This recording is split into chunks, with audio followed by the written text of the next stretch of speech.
So again, everyone, welcome to today's Money Matters presentation, which is 7 essential strategies for successful investing in retirement. And our speaker today is Eric Blake. Eric is a certified financial planner and the founder of Blake Wealth Management, specializing in helping women navigate retirement with confidence. With over 25 years of experience, Eric provides clear, practical strategies to help women optimize their investments, create reliable income streams, and minimize tax. His personal passion for helping women stems from being raised by a single mother and grandmother, being widowed at 62, providing a deep understanding of the financial challenges many women face later in life. As the host of the Simply Retirement podcast, Eric educates and empowers women to take control of their financial future. So everyone, please welcome Eric Blake. Thank you so much. Well, welcome and thank you everybody for attending. As we indicated today, we're going to be talking about these 7 essential strategies that can help you invest wisely and plan for a successful retirement. My goal is to help keep things simple, clear, practical, so that you can actually walk away with some ideas you can actually implement, hopefully as early as today. Now, just a quick reminder, so everything we talk about today is meant to be general education. This is not personalized advice. This is not specific investment advice.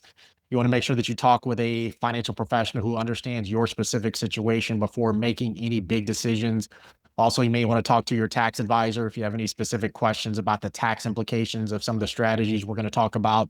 And then, as we all indicated earlier, we're going to have time for questions, but we'll hold those to the end. But again, please feel free to go ahead and plug those into the Q&A so you don't forget what your question was. And then we'll get through as many of those as we can with the time that we have remaining. So let's get into this. So again, just a little bit about me. And I know James shared that my name is Eric Blake. I founded Blake Wealth Management. Our focus is women over 55 who experienced divorce or been widowed or navigating retirement on their own. That is our specialty. But don't worry, this presentation is going to be for everybody. So if there are men that are in attendance, if there's couples tuning in together, I promise you're going to walk away with some practical, valuable strategies. The focus, again, on women comes from my own story, being raised by a single mom, my grandmother being widowed when she was 62. She's now 90. We actually have 5 generations of women in our family, with my granddaughter just turning 19 months old this month. And just watching my mother and my grandmother navigate life and money on their own is really what shaped my approach to retirement planning. And that's why I'm so passionate about helping people feel more confident about their financial future, no matter what their background might be. Just real quickly, that is the 5 generations. That's me, my wife, my mom, my granddaughter, and then my grandmother, again, who just turned 90. So again, we know that everybody's situation is different, but most retirees are going to face a lot of the same big questions. And that's really what today is about. We're going to cover these 7 strategies that give you a strong foundation for retirement. I'll also be sharing some strategies and resources for navigating those more difficult periods of retirement, which are definitely certain to happen. So again, we got to be prepared for that. Now, over the past few decades, retirement has changed a lot. If you think about the 80s and 90s, things looked easier. Many people had pensions they could count on. The stock and bond markets were pretty strong. Health insurance was solid. Social Security had actually just been fixed with some newer rules back in 1983.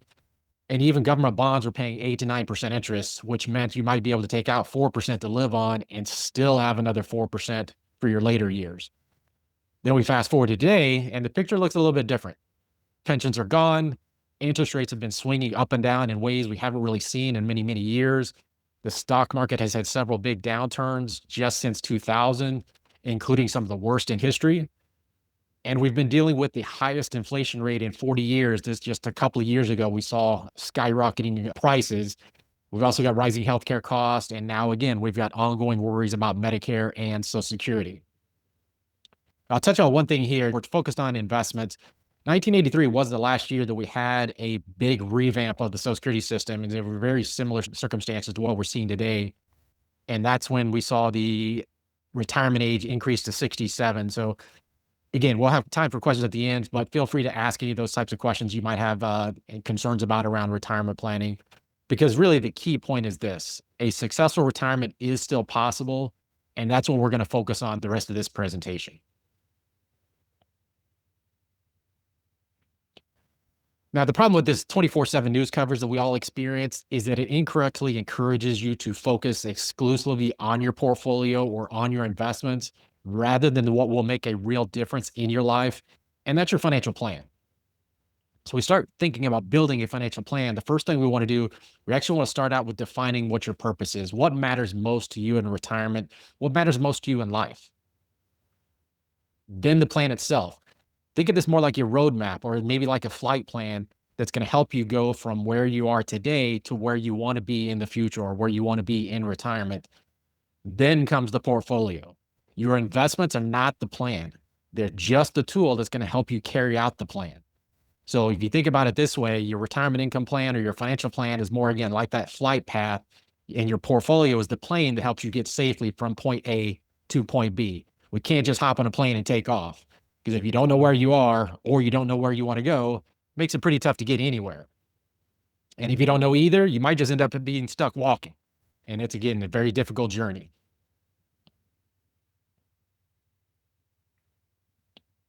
So to build a strong financial plan, the first thing we want to do is answer some key questions to start defining what your purpose really is. And it starts with some of the basics, just thinking about, when would you like to retire? Then we think about, what do you picture yourself doing with your time? And I'm going to say this, as someone that has helped a lot of people retire, this one may be just as important as anything else we talk about today about the financial side of retirement. It's thinking about, how will I spend my time? What am I actually going to be doing? And also, of course, thinking about what other goals you have beyond just covering the basics or beyond just retirement. Are there things you want to do, helping with education for children or grandchildren, or those other things that are important to you? And then we think about, what are my values? Why are these things important? Why do I want to achieve a successful retirement? Why do I want to help my grandchildren with education? Why is this important to me? And making sure we've defined that. And of course, we got to think about how much things are going to cost. And that's where we start thinking about budgeting. And I hate the term budget. I think when retirement, I always talk about a spending plan or a spending strategy. I hate the term budget, but we need to know how much these things cost and how much are they going to cost in the future as well. And then really, these are the answers. The answer to these questions become the foundation of your financial plan.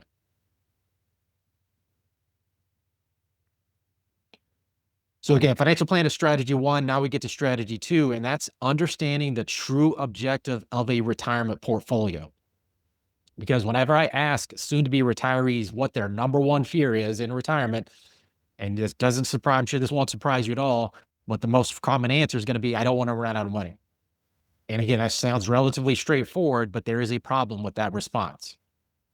Because when I ask those same individuals what the primary objective is of their retirement portfolio, the typical response is, well, I want to preserve principal. I don't want to lose money. Here's the problem with that. Many retirees don't realize that these two statements are really out of alignment. I'm going to explain why.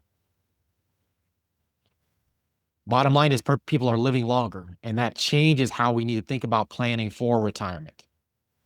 So for a non-smoking couple retiring at the age of 62, the average joint life expectancy of that couple is about 92 years old, which means there's a 50% chance one of those spouses will live at least 30 years or more in those retirement years. I just think about my grandmother's situation. She just turned 90.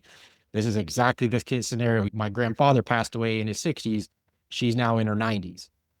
And here's really why this matters, because with a 3% inflation rate, which is about the historical average, you can see the prices of the things you're spending money on rise about 2.5 times over that 30 years.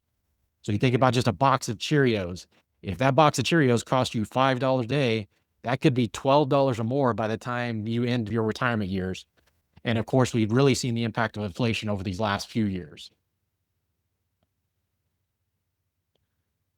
So what should the main objective of a retirement portfolio be? Many people think it's protecting their money, but that is not enough. The real goal of a successful retirement portfolio should be growth of income, making sure your income increases over time so you can keep up with those rising costs.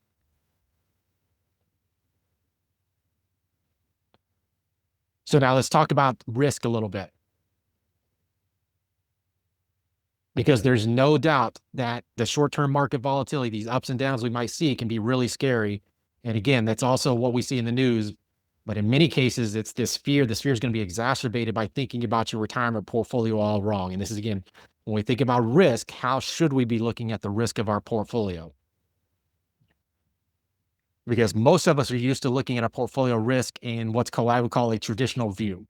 And that traditional view is typically described in percentages. So for example, you think about, well, I've got 70% stocks and I've got 30% bonds and fixed income, or I've got 100% stocks or 50% stocks or whatever the case might be. And the problem with this is that the focus is often on how much the portfolio might go down in any particular time period. So how much could it go down in a day, a month? How much might it go down in any particular year? But just as an example, a 70-30 portfolio, 70% stock portfolio would have dropped about 24% back in 2008 during the financial crisis period. And this can definitely feel very scary. And it often leads people to make decisions out of fear. So here's a better way to think about risk.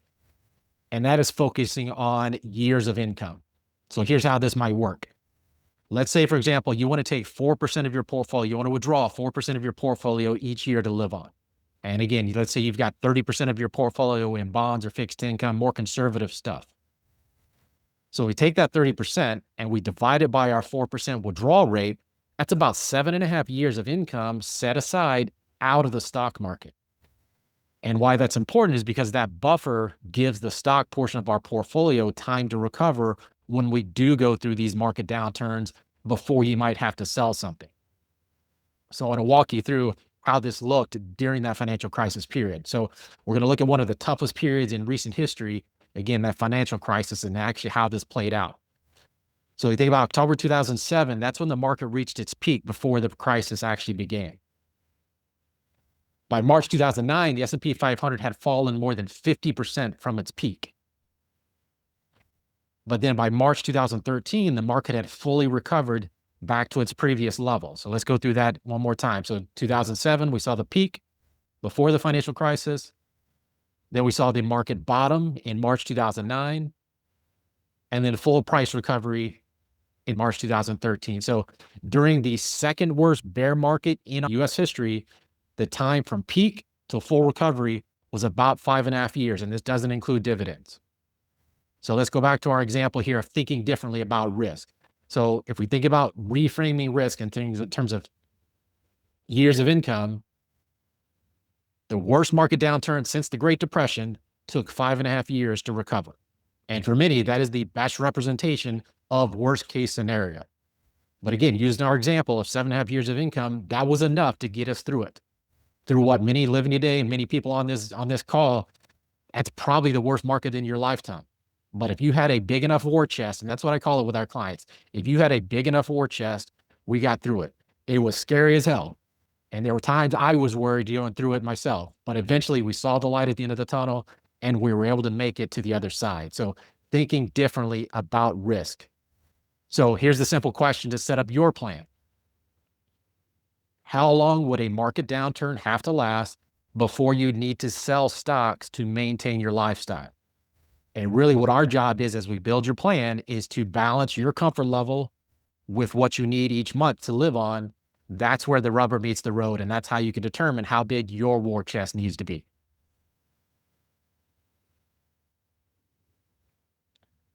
Which brings us now to reframe risk. Now let's see how we can reframe how most investors will actually think about stocks. And this gets us to strategy 4, which is understanding the role of stocks in your portfolio. Because quite honestly, most people's stocks is just buying stocks just like gambling. That's why you see the picture of the slot machines here, because that's how stocks can feel sometimes, especially if you're always watching CNBC or these other news channels where it's always about finding that next big thing, the next Apple, the next Nvidia, the next whatever, just hoping you hit it big by landing on red or hitting those 777s or whatever gambling you might like to do. I honestly don't do any of it. But here's the thing, history tells us a different story. Over long periods, stocks have helped grow both income and principal.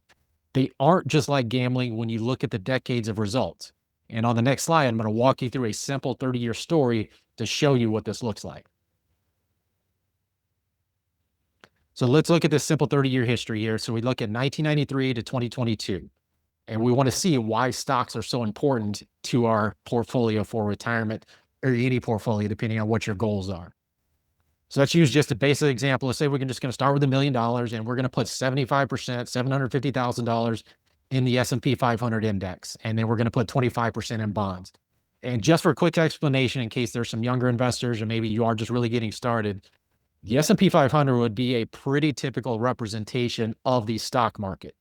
This is basically the largest 500 companies in our country. Now, you can't actually buy directly into the index, but what you can do is buy a mutual fund or an exchange traded fund that invests in the index. So again, we say we'll put 75% or $750,000 into the S&P 500 index, and the rest in bonds or more conservative investments. Just on that $750,000, the dividends, the cash paid by the stocks grew at about 5 times, from roughly $21,000 a year to about $115,000 a year. And we're going to talk about the importance of dividends in just a little bit. But then we look at the stock principal. We talk about maintaining principal. Look at this. The stock portion's principal grew to about $6.7 million over that time period. Now, of course, this means we're not taking money out. We're not taking money out in this example, but during this period, it included 4 bear markets, including 2 of the worst that we've ever seen in U.S. history. And it also ends in 2022 when the S&P 500 was down about 19% for the year. It doesn't include this strong rebound we've seen over the last 2+ years where the market's been up over 40+% combined. So even on finishing on a down year in 2022, these were still the results. So again, it's clear that as scary as each bear market has been in the past, patience has been a much greater value. This is a clear case of doing nothing often being the right thing to do as compared to doing something, to selling at the wrong time.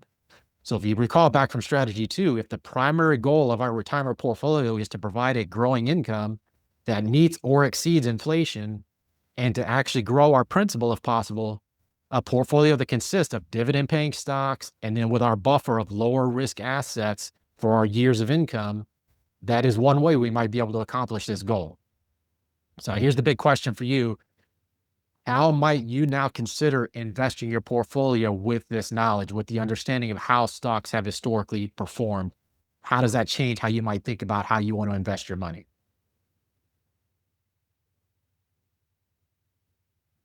All right, so now that we've talked about the role of stocks, let's move to strategy 5, which is the value of dividend growth investing.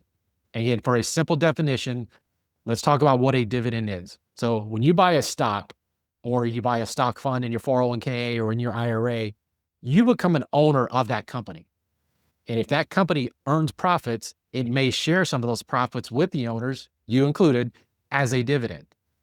So for example, if you owned Apple stock, you actually own a small piece of Apple. When Apple makes money, it may pay you a dividend. If profits grow over time, that dividend may increase as well. So let's talk about what dividend growth is not. This is not a way we're trying to beat the market. It's also not about trying to chase the highest yielding portfolio. And it's also not a guarantee to fix emotional investing mistakes, selling at the wrong time. So let's talk about what dividend growth actually is. It's a way to seek steady income that historically has outpaced inflation. It's a way to potentially leave your principal intact because you're earning income on your money. And in certain situations, it's going to be a simple way to reduce the stress of deciding what to sell and when because you've got income coming in from your portfolio. So if we are seeking a reliable income that has comfortably outpaced inflation throughout history, dividend growth investing might be that way of going about it. So let's look at this from a couple other angles. This chart actually shows you how dividends and inflation have changed over time. Dividends are the cash companies pay their owners. Since 1960, prices or inflation, again, as I said earlier, has rose about 3% a year. But the cash dividend from the S&P 500 has grown much faster than that, from about $1.98 to about $68.34, which is about 5.8% a year. So what does this mean for you? If your income can grow faster than prices, you have a better chance to keep your buying power throughout retirement. And again, this is why we focus on dividend growth. Steady companies that can raise payouts over time, not just looking for the highest yield today. Here's one more reason to think about stocks that raise their dividends. Over time, they may actually give you a less bumpy ride. And those stock dividends checks may also help you worry less again about what to sell and when, because some of your income is actually coming in without having to sell these shares from those dividend payments. So ultimately, what we're trying to shoot for here is we want the highest rate of return possible. We want returns going up, as little risk as possible as well. So you've got the red arrow going right to left. showing you less risk, with higher returns with less risk if possible.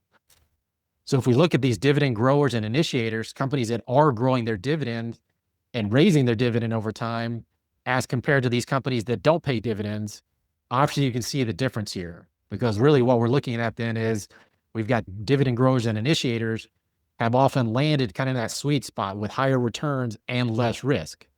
And then it goes, because dividends accumulate, this approach can mean selling fewer shares, which may also help protect your principal, especially when we go through those rough markets.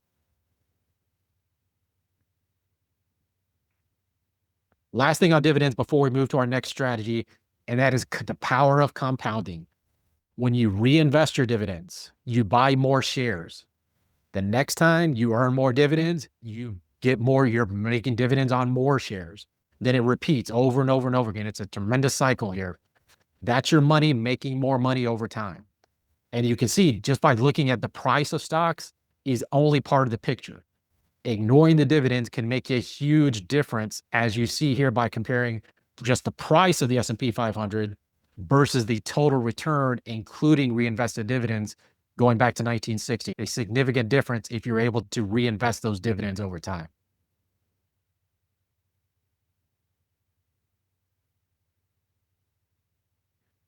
All right, so now we're on to strategy 6, and that is managing your taxes. In retirement, there's obviously more to consider than just investing. One particular area of importance is going to be managing your tax burden. And there's just a few of these taxes, and even phantom taxes, that we want to look at closely. The first one is what are called IRMA surcharges. Basically, think of it as if your income gets too high in retirement, it might actually cause your Medicare premiums to jump. You also might have required distributions. If you got IRAs and 401ks that have required distributions or RMDs, that can also push your income up. So we want to plan to avoid these surprises as best we can. Then you also might have taxable accounts. So think of these as non-IRA, non-Roth accounts. So basically like a brokerage account. We want to try to keep the taxable income as low as possible on these types of accounts, where we might be able to use, exchange traded funds, or what we would call low turnover funds, or even municipal bonds, depending on your circumstances, to minimize the taxable income that comes from these accounts. Then we've got Roth conversions. So if you're in retirement and you're now in a lower tax bracket in these lower tax years, you might want to think about moving some of your funds from traditional IRAs or pre-tax accounts to Roth accounts or tax-free accounts to possibly reduce some of these future required distributions. It might also help you avoid some of those higher Medicare premiums or being pushed into higher tax brackets. So those are probably the 3 key strategies when you think about your retirement years. And there are a few other tax strategies you want to consider as well. And here are just a few examples. So the first one is what we call filling up the tax brackets. So again, in your lower income years, you might think about taking a bit more out of your IRAs, or as I mentioned on that previous slide, thinking about Roth conversions. If you need the money, you might take a little bit more out to fill those lower tax brackets. If you don't need the money, you might consider Roth conversions. And again, this might give you some more flexibility later down the road. We also have what's called tax loss harvesting. So tax loss harvesting, basically think of it when we do see these market declines or the market drops, you might think about selling some of your investments with losses to help offset gains. And that can also help lower your tax bill. And then we also have charitable giving strategies. You might be able to use what's called a qualified charitable distribution, or QCD, from your IRA accounts. So if you are to the point where you have required distributions, this is where you can send money directly to a charitable organization from your IRA and avoid paying taxes on those dollars. You might also think about gifting. If you have shares of stocks or mutual funds that have appreciated a good amount, you might think about gifting some of those shares instead of giving cash to charities that are important to you. So again, managing your tax burden requires constant attention, but can offer a significant return on your time invested in it.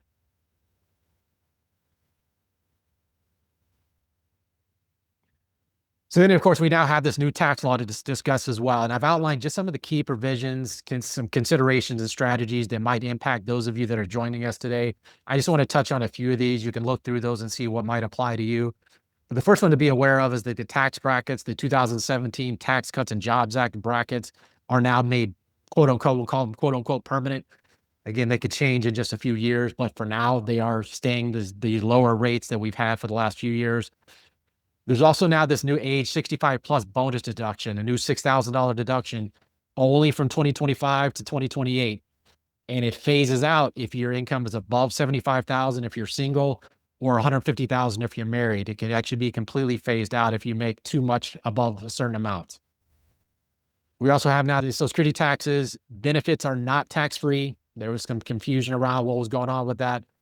But because of this new 65 plus deduction, up to 90% of recipients may owe no taxes on their benefits. But it's because of that deduction, not because the Social Security tax rules have changed. So again, you just want to be aware of that. And then also, depending on your circumstances, if you're joining us from New York, or you're joining us from a high state income tax area or a high property tax area, I'm actually here in Texas, where we've got higher property taxes. There's also now a new SALT cap. The SALT cap is increased. So this is our state and local tax deduction. The cap is increased from $10,000 to $40,000, which means you might be able to reduce your taxes that way as well. So again, if you're in a high state income tax area, you're in a high state property tax area, you want to see whether or not this might apply to you as well. And again, this is beginning in 2025.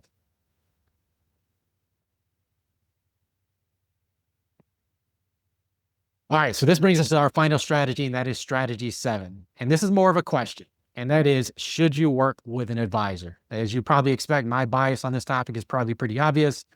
But also, as you've probably figured out by now, retirement income planning is much more complex than accumulation planning. Beyond the investing, the tax-related decisions noted in the presentation so far, there are a lot of important decisions from Social Security, Medicare, estate planning, long-term care, and more that might require your attention to build a solid retirement plan. An advisor can help you put the pieces of that together, help you make a clear plan, maybe more importantly, stay calm when we do see markets get bumpy, but also provide some continuity for your spouse or your family if you are the main decision maker that's joining us today. And on the next slide, I'm going to share what professional guidance can look like and the kind of help many families might find most useful. So here's what you would hope professional guidance might be able to add. Number one is experience. You would hope that a seasoned team can look across your investments, your taxes, your Social Security, your Medicare, your estate planning, long-term care, and again, make sure these pieces all fit together and work together. Objectivity.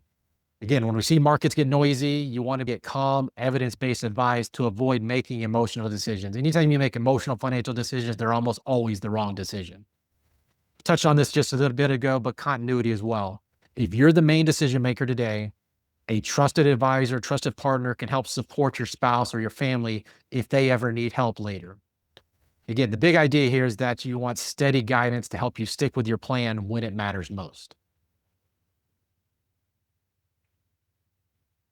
That said, deciding who to partner with for your retirement planning is a very important decision. So I want to share just a few questions you might think about asking if you are thinking about hiring or working with a financial advisor. First question you want to know is, are you a fiduciary? Are you legally obligated to act in my best interest? That's a critical question. What services do you provide? Beyond just investment management. If it's just an investment person, a stockbroker, decide if that's what you're looking for. Maybe you just want that piece of it, or maybe you want something that's more comprehensive. What other services do they offer besides just investment management? What does a typical year look like if I'm working with you? How often do I get to meet with you? How often are you in communication? That's a critical question as well. Once you put a plan in place, it changes immediately. I tell our clients or prospective clients, as soon as I give you your financial plan, it's as good as about the next 24 hours because something's going to change. How do we stay on top of those changes? And of course, what is your philosophy around creating an effective retirement income strategy like what we've talked about today? Candidly, you may rightly believe that you can manage your own financial affairs in retirement. The question is, do you want to commit the time and energy to design strategies for a successful retirement, or would you prefer to partner with an advisor who can walk through every step along the way with you? Again, the choice is yours to make on this. All right, so let's just do a quick recap of the strategies we've covered to this point. Number one is have a plan. Your plan guides everything. Your portfolio is just the tool. It is not the plan. Number two is understand the true objective of a retirement portfolio. We want to aim for growth of income, not just preserving principal. Reframe investment risk. We want to think in terms of years of income instead of percentages. How many years do you need in your war chest to feel comfortable and meet your income needs? Understand the role of stocks. We want to use stocks for long-term growth and rising income, even the ups and downs that we know are going to be in front of us at some point. The value of dividend growth. We want to seek steady income that can outpace inflation. Managing taxes. Use smart tax moves to lower your tax burden over time. Bottom line is the less you pay in taxes, the more you get to keep or the more you get to spend. And of course, consider an advisor, whether you want to get experienced guidance that ties all these pieces together. So these are the 7 strategies, and they're timeless. But what makes them powerful is how you're going to apply them to your own situation. And that's where we want to talk about some next steps. So now that we've talked through these 7 strategies for investing in retirement, let's talk about what you can do to take your learning from today and actually implement these steps. So here, just based 4 simple steps.